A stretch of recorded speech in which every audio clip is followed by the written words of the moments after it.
Zu Weihnachten eine romantische Geschichte. Das Weihnachtswunder von Burg Neunussberg. Tief im verschneiten bayerischen Wald, hoch über dem Tal des schwarzen Regen, stand Burg Neunussberg. Eine kleine, aber stolze Feste, deren Mauern schon viele harte Winter überlebt hatten.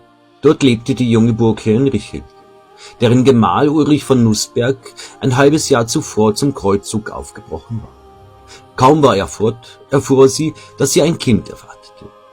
Eine Nachricht voller Glück, aber auch bitterer Furcht.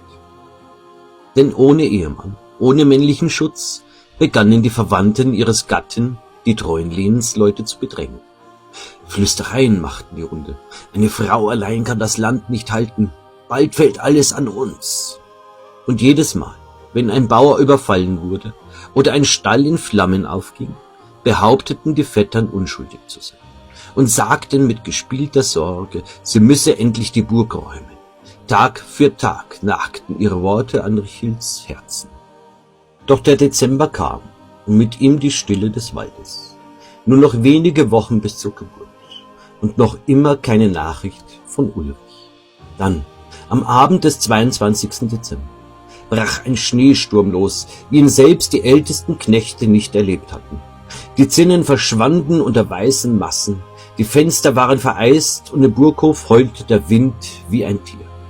Richhild saß in ihrer Kemenate, die Hände auf ihren schweren Bauch gelegt und flüsterte: »Wirst du ohne Vater aufwachsen müssen, mein Kind?« Nachts zum 23. Dezember setzten die ersten Wehen.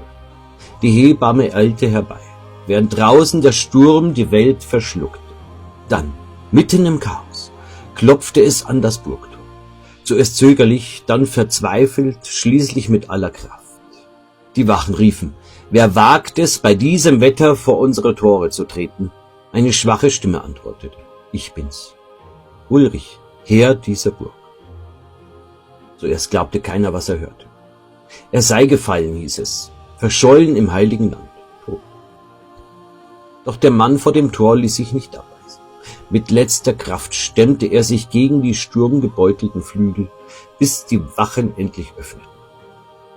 Schnee und Wind drangen herein, und mit ihnen ein abgemarkter, zerschundener, aber lebender Ritter. Ulrich war heimgekehrt.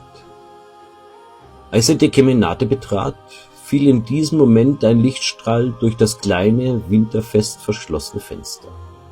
Draußen am Himmel stand ein einzelner, riesiger, heller Stern. Ein Licht, das sich in den vereisten Scheiben spiegelte und die Kammer in warmes Gold tauchte.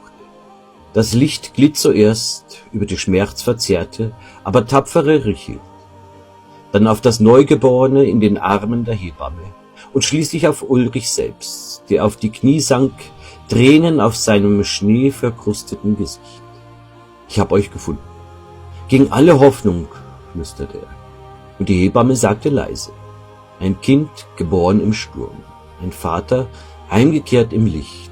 Das ist ein Weihnachtswunder, wie es nur hier oben geschehen kann.« Noch Generationen später erzählte man im bayerischen Wald: Wenn der Stern über Neunussberg aufgeht, findet jeder Heimkehrer seinen Weg, selbst aus der dunkelsten Nacht. Und damit wünsche ich euch im Geiste all dieser alten Mauern und ihrer Wunder ein friedvolles, warmes und gesegnetes Weihnachtsfest. Euer Burgmeister.